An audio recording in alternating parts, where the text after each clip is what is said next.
Bismillahirrahmanirrahim. Assalamualaikum warahmatullahi wabarakatuh. Innal hamdalillah nahmaduhu wa nasta'inuhu wa nastaghfiruh wa na'udzu billahi min shururi anfusina wa min sayyiati a'malina. May yahdihillahu fala mudilla lahu wa may yudlil fala hadiya lahu. Asyhadu an la ilaha illallah wahdahu la syarika lahu wa asyhadu anna Muhammadan 'abduhu wa rasuluh. Allahumma salli wa sallim ala nabiyyina Muhammad wa ala alihi wa sahbihi ajma'in. Qala Allah Ta'ala, a'udzu billahi minasy syaithanir rajim. Ya ayyuhalladzina amanu taqullaha haqqa tuqatih wa la tamutunna illa wa antum muslimun. Allahumma ati nafsi taqwaha wa zakkiha anta khairu man zakkaha anta waliyuha wa maulaha. Alhamdulillah, para hadirin yang saya hormati dan kasihi, kita bersyukur kepada Allah Subhanahu wa Ta'ala di atas kurniaan nikmat serta rahmatnya kita dapat lagi bersama-sama pada malam hari ini. Walaupun minggu yang lalu saya tidak dapat bersama atas sebab tugasan, maka pada malam hari ini Alhamdulillah Allah berikan kesempatan untuk bertemu dengan anda semua. Maka daripada itu kita bersyukur, sentiasa bersyukur kepada Allah. Dan terima kasih kepada pihak Masjid Kampung Siglap atas ruang yang diberikan menerusi pengajian online ini. Mudah-mudahan dengan pengajian yang diberikan ini menerusi wasilah online, kita sama-sama mendapat keberkatan daripada Allah Subhanahu wa Ta'ala menerusi ilmu yang akan disampaikan, insya-Allah. Baiklah para hadirin, pada hari ini kita akan sambung daripada wazifah yang seterusnya. Masih lagi dalam tajuk berkenaan dengan keluaran zakat ataupun pemberian zakat. Maka wazifah yang kedua telah pun saya sampaikan, wazifah yang ketiga pun telah pun saya kongsikan. Iaitu wazifah yang ketiga ini, kita hendaklah bila kita mengeluarkan zakat dalam keadaan yang mana kita katakan keadaan yang boleh menjauhkan diri daripada apa? Daripada riak. Begitu kita keluarkan dalam keadaan kita merahsiakan. Ini kita merahsiakan. Namun dalam wazifah yang keempat, dia menggalakkan pula. Maksudnya kita boleh menunjukkan pemberian kita kepada khalayak ramai, iaitu kepada orang ramai. Sebagai contoh, waktu kita keluar bersama dengan keluarga, sekali kita nampak ada anggota iaitu manusia, seorang manusia yang memerlukan keperluan wang dan sebagainya. Dia meminta sedekah. Jadi kita boleh keluarkan jumlah wang yang tidak tetap untuk kita berikan kepadanya.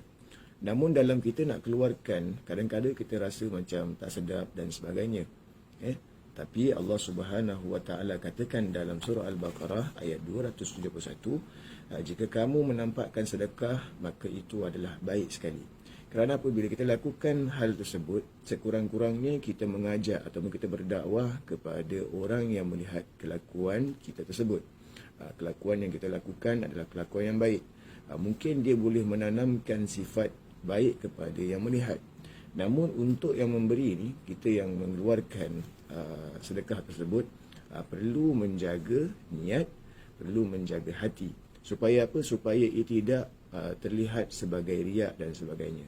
Atau bila dia dah berikan, dia tengok orang lain, dia pergi jeling pula. Dia pergi jeling. Maksudnya jelingan tu memberikan bukan pesona, tetapi mungkin jelingan tu memberikan gambaran yang aku dah bayar, aku dah beri, saya dah keluarkan, awak bila lagi? Tak boleh macam tu. Jadi bila kita melakukan satu kebaikan yang nampak oleh masyarakat, elakkan daripada sifat-sifat yang boleh menunjukkan kepada sifat riak.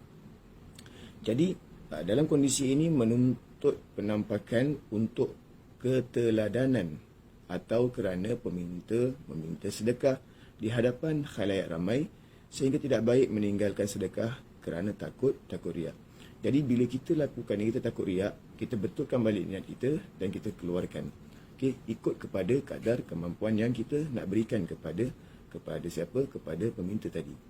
Bahkan ia seharusnya sedekah dengan tetap menjaga batinnya. Kena jaga hati. Pada awalnya kita takut. Kita takut riak. Dalam pemikiran kita takut kalau kita riak dan sebagainya. Jadi bila kita dah sumbangkan, jaga harga hati. Niatkan sebaik-baiknya, bahawasanya ini kerana Allah Subhanahu wa taala, bukan untuk menunjuk-nunjuk. Sekiranya dalam niat kita kerana Allah Subhanahu wa taala, dan mudah-mudahan kita doakan bagi mereka yang melihat, biarlah mereka ikuti teladan tersebut. Kita minta biar mereka semua terbuka hati untuk apa? Terus menyumbang ataupun bersedekah. Baik. Bahkan seharusnya bersedekah dengan tetap menjaga hati ataupun batinnya dari riak sedapat mungkin, sebaik-baik mungkin. Ini kerana dalam penampakan amal terdapat bahaya. Bahaya ketiga selain daripada riak dan membangkit-bangkit, iaitu merosak tabir orang fakir. Maksudnya apa? Kadang-kala orang fakir tak minta. Orang fakir tak minta, tapi kita berikan kepada dia seolah-olah aib dia jatuh. Kategori ataupun martabat dia tu jatuh. Jadi dia tak nak macam tu. Jadi bagi dia, kalau kita nak berikan secara rahsia atau jangan sampai dilihat orang, ataupun dia tak nak minta, dia boleh mampu untuk bertugas dan sebagainya, tapi kita tahu yang dia memerlukan. Jadi kita nak kena jaga, kena nak imbang. Nak kena imbang perasaan penerima, kita nak kena imbang perasaan kita. Perasaan tu maksudnya apa? Supaya jangan kita rosakkan amalan tersebut. Daripada kita nak kasih keikhlasan, tiba-tiba jadi kemarahan dan sebagainya. Kemarahan daripada penerima pula. Awak ni siapa berikan pada saya gini-gini, saya tak perlukan, saya tak minta. Tapi kita tahu bahawasanya dia memerlukan. Dia memerlukan. Jadi bila kita nak berikan, kita berikan dalam keadaan situasi yang terbaik. Dalam keadaan situasi yang terbaik. Jadi barang siapa yang menampakkan permintaan, maka ia telah merosak tabir dirinya. Firman Allah Subhanahu wa taala dalam surah Fatir ayat 29, dan mereka menafkahkan sebahagian dari rezeki yang kami anugerahkan kepada mereka dengan diam-diam dan terang-terangan. Dalam keadaan yang kita senyap-senyap kita berikan, atau dalam keadaan yang kita berikan secara terang-terangan. Tapi secara terang-terangan ini sebaiknya janganlah sampai menjatuhkan keaiban orang tersebut. Contoh kita tahu dia jual tisu, tapi kita ada tisu, kita ada tisu, tapi kita nampak yang dia memerlukan bentuk kewangan ataupun keperluan tu. Jadi bila kita berikan dia duit, tetapi waktu kita nak berikan tu, kita lihat situasi tersebut bahawasanya dia tak memerlukan bantuan, seolah-olah macam dia tak perlukan bantuan. Tapi kita berikan dan kita cakaplah dengan dia secara baik, tapi bila kita katakan secara baik, maksudnya kita ambil isu tersebut dan wang jumlah yang kita berikan ni, kita kata apa? Tak apa, ini untuk awak. Kita cakap keep the change lah, maksudnya keep the change. Takut nanti pula bila dia ngambil, tak apa.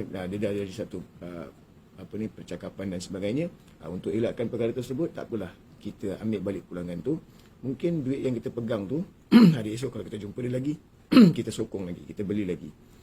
Kita sokong. Itu pun daripada bentuk yang mana kita nak menjaga siapa? Nak menjaga aib teman kita yang memerlukan. Baik, para hadirin, kita akan teruskan lagi wazifah yang seterusnya. Sebab bila kita nak lakukan kebaikan ni, para hadirin yang saya hormati, betul kita nak buat kerana Allah Subhanahu wa taala. Sebab tu dalam kita beribadah waktu umrah, semua nak dapatkan keredaan daripada Allah, semua nak dapatkan keberkatan daripada Allah Subhanahu wa taala. Namun bila kita melakukan ibadah umrah, bila kita lakukan ibadah haji, bila kita cakap pasal umrah dan haji ni, hati boleh tersentuh, sayup. Kadang-kadang tengok live secara langsung daripada YouTube ataupun secara langsung menerusi Facebook ataupun Instagram, kita sayup. Sebab apa? Dalam keadaan pandemik ni, keadaan belum pulih, kita nak pergi ni, kita ada kemampuan tapi Allah tak izinkan lagi. Tengok, kita ada kemampuan tapi Allah tak izinkan. Tapi apa yang saya nak ceritakan ni, bila kita dapat peluang nanti insya-Allah pada satu hari, kita nak lakukan ibadah ni, tak kira lah ibadah solat ke, ibadah apa lagi, ibadah tawaf ke, ibadah sa'i, dalam waktu kita kerjakan umrah, solat, sa'i, umrah ni kita nak kita di Baitullahil Haram, kita nak dapatkan keredaan Allah dalam masa tempoh yang diberikan, jangka masa yang pendek tu, kita nak buat semua amalan. Tapi bila kita lakukan amalan, kita nak berhubungan dengan Allah, kita jaga tak sekeliling kita ni? Sebab tu saya selalu ingatkan dengan dengan jemaah dan sebagainya. Saya katakan kepada jemaah, bila kita lakukan ibadah, biar tak apa kita disakiti daripada kita menjadi orang yang membawa penyakit. Maksudnya membawa penyakit ni macam mana? Kita pula sakiti orang. Kita tolak orang, kita apa dan sebagainya. Tak apa, kita disakiti tak apa. Okay? Mungkin itu adalah ujian Allah Subhanahu Wa Taala. Jangan kita pula minta orang kita berikan ujian kepada orang, tak payah. Jangan. Kita disakiti tidak mengapa, tetapi yang lain kita jaga orang lain. Maksudnya kita ditolak. Okay? Kita ditolak dan kemungkinan ditolak tu kita tertolak orang lain.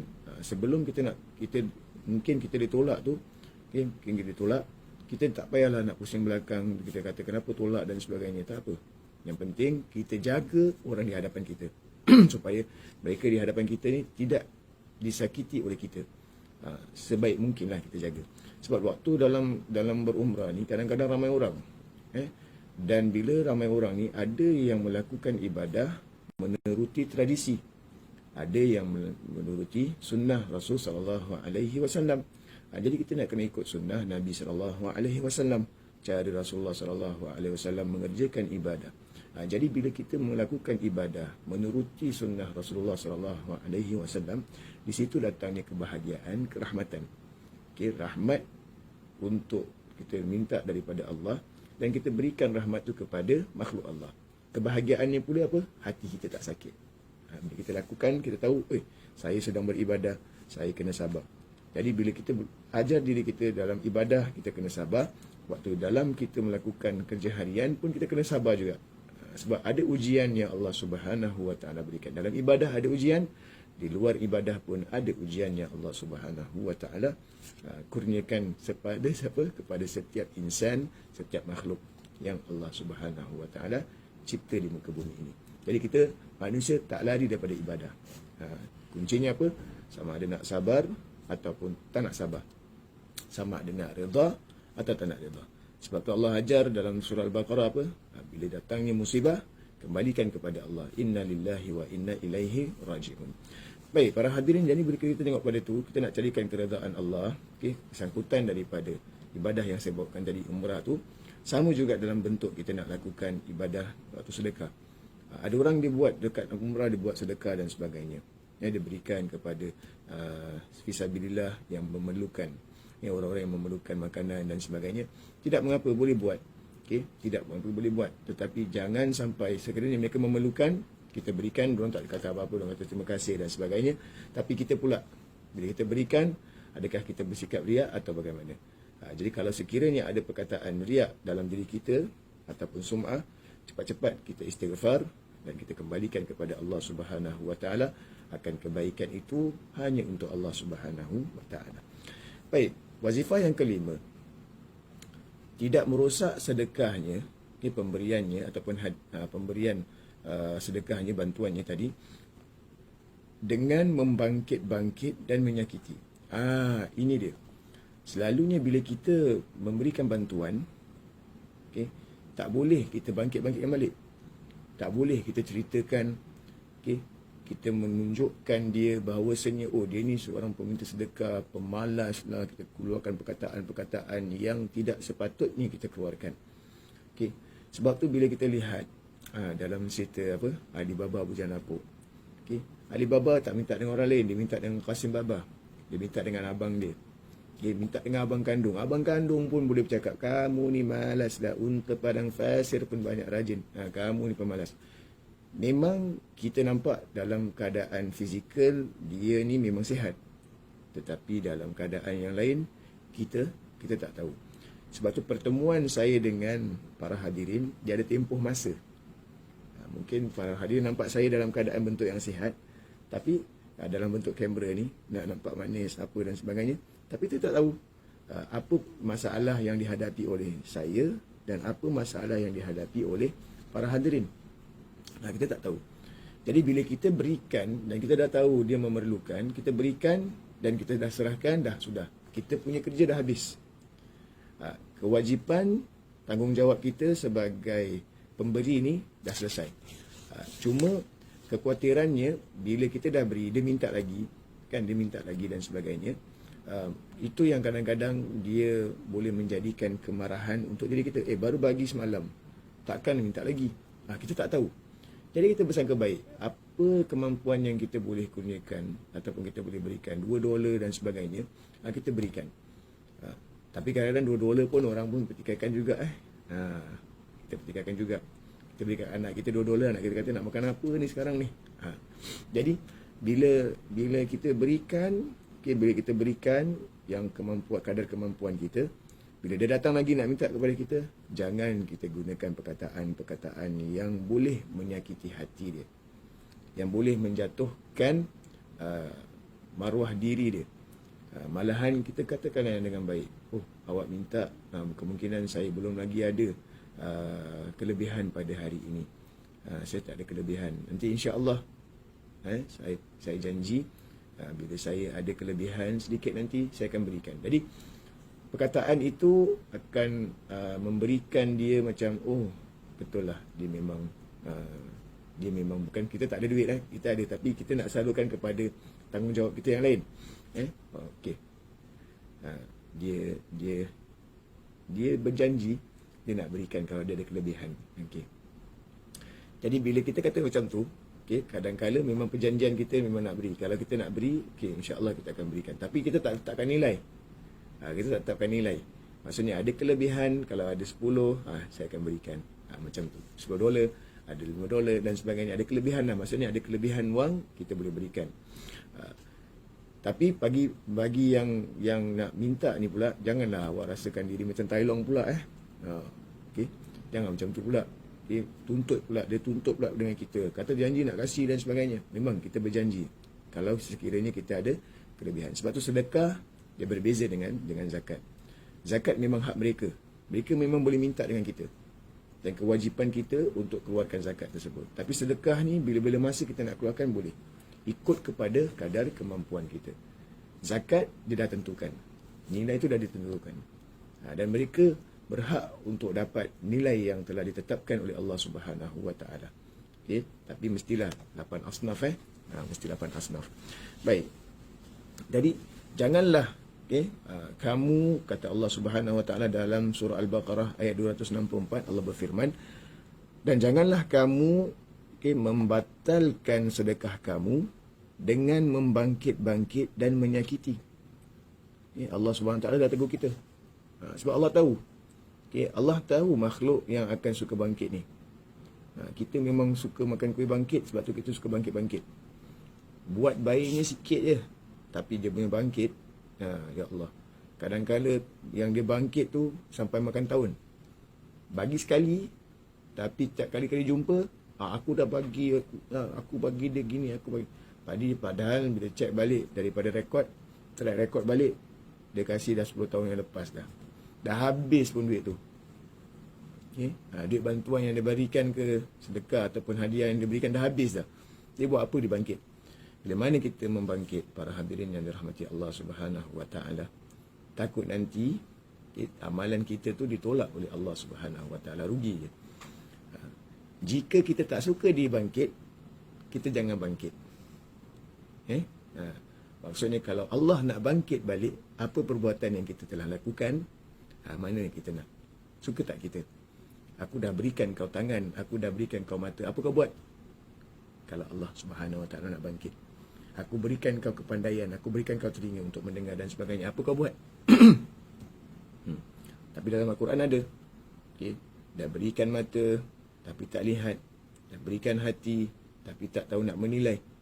Jadi bila mana Allah tegur kita dengan perkataan-perkataan Al-Quran, kita renungkan. Sebab manusia ni dia ada apa? Dia ada perasaan. Dan perasaan dia kadang-kadang dia naik, kadang-kadang dia turun. Jadi bila kita nak jaga perasaan, gunakanlah kata-kata yang terbaik. Jadi dalam hal ini, para ulama ada berselisihan pandangan berkenaan dengan bangkit itu sendiri. Dengan perkataan bangkit itu saja, dia ada apa? Ada apa? Ikhtilaf ataupun perbezaan pandangan para ulama.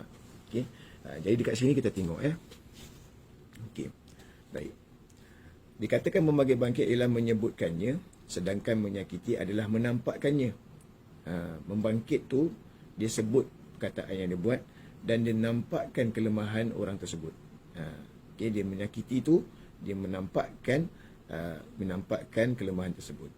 Jadi dalam hal ini, okay, para ulama dia katakan, okay, yang nak katakan bangkit tu macam mana? Okay, nak dikatakan membangkit tu macam mana? Jadi salah seorang ulama yang bernamanya Sufyan, okay, bernama Sufyan, dia berkata, barang siapa membangkit amal perbuatan, maka rosaklah, okay, maka rosaklah sedekahnya. Kemudian dikatakan kepadanya, bagaimanakah membangkit itu? Okay, dari Syekh Sufyan, dia ditanya, okay, salah seorang ulama ni, nama dia Sufyan, ditanya, maksud bangkit ni macam mana? Maksudnya, dia mengeluarkan, okay, apa perbuatan yang dia dah lakukan, yang dia telah berikan. Lepas tu dia menyakiti pula, maksudnya dengan perkataan-perkataan yang dia tuduh. Perkataan yang dia tuduh, kamu ni pemalas, kamu ni kenapa buat macam ini, pandai buat anak, kenapa tak tahu nak berikan nafkah anak dan sebagainya. Jangan kita keluarkan perkataan-perkataan tersebut. Sebab macam saya katakan tadi, pertemuan kita dengan dia hanya ikut kepada jangka masa waktu. Kita nampak secara fizikal je, tapi yang di belakang waktu-waktu yang lain kita tak tahu. Kesepayahan, kesusahan yang dihadapi kita tak pasti. Jadi bila kita dah berikan, tutup mulut dan kita terus berlalu. Yang paling seronok sekali, bila mana Aisyah radhiyallahu anha dan Ummu Salamah radhiyallahu anha, okay, mereka ini bila nak berikan sedekah, dia ajar pula kepada wakil yang nak menyerahkan sedekah untuk penerima tadi. Kira dia ajar kepada orang-orang ataupun dia punya kira dipanggil sokol macam hamba abdi lah, okay, pembantulah, kita kata pembantulah, okay, pembantunya dia ajar. Maksudnya bila kamu ambil wang ini dan serahkan kepada fulan yang memerlukan duit ini, okay, bacalah doa ini. Bacalah doa ini. Sebab apa? Bila kadang-kadang kita buat kerja-kerja amal, kita kadang-kadang nampak tahu dekat rumah orang tu, rumah saya tak ada pun TV macam ni, rumah dia ada TV macam ni. Memang sifat manusia akan bercakap. Okay, dah lah minta-minta, pakai baju pula, branded betul. Kita akan macam tu. Jadi nak jaga mulut ni, mata dah nampak, okay, hati dah nampak, mulut nak terkeluar pula. Jadi macam mana kita perlu proses nak jaga lidah kita supaya tidak terkeluar dengan perkataan-perkataan tu. Okay, sekiranya terpacul, cepat-cepat minta maaf. Bukan hanya dengan Allah, tetapi dengan orang tersebut. Minta maaf. Tak ada kalah ataupun menang pun bila kita minta maaf ni, para hadirin yang dirahmati oleh Allah Subhanahu Wa Taala. Jadi apa doa yang telah pun diajarkan oleh Rasul kepada siapa? Kepada isterinya, dan dilakukan juga oleh Umar bin Khattab dan juga Abdullah bin Umar Al-Khattab. Okay, radhiyallahu anhum ni mereka lakukan. Okay, bila mereka berikan, apa yang mereka doakan? Rabbana taqabbal minna innaka antas samiul alim. Rabbana, wahai Tuhan kami, taqabbal, terimalah, minna, daripada kami, innaka antas samiul alim. Okay, innaka antas samiul alim, sesungguhnya engkau Tuhan yang maha mendengar dan maha mengetahui. Jadi kita kembalikan balik konsep tu, kita beri Rabbana taqabbal minna innaka antas samiul alim. Setiap apa yang kita lakukan, ya Allah, kau perkenankanlah, kau terimalah amalan itu. Jadi bila kita berikan dan kita cakap dan kita takkidkan lagi, innaka anta, sesungguhnya engkau ya Allah, okay, maha mengetahui, maha mendengar. Innaka antas samiul alim, kau maha mendengar dan kau maha mengetahui. Jadi kita tak nak supaya amal ibadah kita itu rosak bila mana kita bangkit. Sebab tu orang Melayu kata apa? Dah bagi ungkit-ungkit pula. Janganlah ungkit. Nanti kata apa? Dia katakan buruk siku. Siku tu buruk. Sebab tangan dah bagi, lepas tu dia ambil balik. Dia ambil, dia beri, dia balik. Buruk siku lah. Dia tak kata buruk tangan, dia kata buruk siku. Jadi bila kita ada perasaan untuk berkata dan sebagainya, kita cuba elakkan. Sebab tu mulut ni bahaya, ya. Lidah tak bertulang. Lidah tak bertulang. Jadi para hadirin yang saya kasihi, bila mana kita keluarkan ibadah ataupun melakukan ibadah, tidak kira daripada bentuk secara fizikal, ritual ataupun kebendaan, kita minta dengan Allah macam doa yang telah diajarkan tadi, Rabbana taqabbal minna innaka antas samiul alim. Sebab tu bila imam suruh kata apa? Taqabbalallah. Ya, dia kata taqabbalallahu minna wa minkum. Kita jawab balik, minna wa minkum taqabbal ya karim. Okey. Jadi kita minta supaya Allah Subhanahu Wa Taala terima setiap amal yang kita lakukan, dan mudah-mudahan dengan wazifah yang saya berikan tadi, kita dapat terus bersemangat untuk bersedekah. Dan sekarang ni dah masuk bulan Rajab dan masuk bulan Syaban, kita pertingkatkan untuk memberi. Mudah-mudahan nanti bulan Ramadan, kalau sekiranya kita mendengar ada orang yang memerlukan ataupun badan-badan yang memerlukan, kita berikan. Tak payahlah kita nak kata-kata dan sebagainya. Yang penting kita dah lakukan tanggungjawab kita dan kita dah serahkan kepada mereka. Kalau mereka nak tipu ataupun sebagainya, biarlah nanti mereka dijawab oleh Allah Subhanahu Wa Taala. Kerana apa? Doa tadi kita kata apa? Rabbana taqabbal minna innaka antas samiul alim. Sesungguhnya Allah itu Maha mendengar dan Allah Maha mengetahui. Jadi bila mana Allah itu Maha mendengar, Maha melihat dan sebagainya, tak ada orang yang boleh terlepas daripada hukum hakam Allah.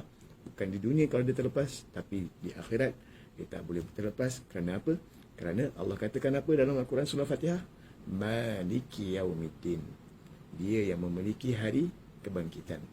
Dan cara macam mana dan sebagainya, itu adalah kepandaian dan juga kebijaksanaan Allah Subhanahu Wa Taala. Wallahu a'lam. Aku qauli hadza wa astaghfirullah. Sesungguhnya yang baik itu datangnya daripada Allah, yang lemah itu daripada diri saya sendiri. Wabillahi taufiq wal hidayah. Subhanakallahumma wa bihamdika asyhadu an la ilaha illa anta astaghfiruka wa atubu ilaik. Wassalamualaikum warahmatullahi wabarakatuh.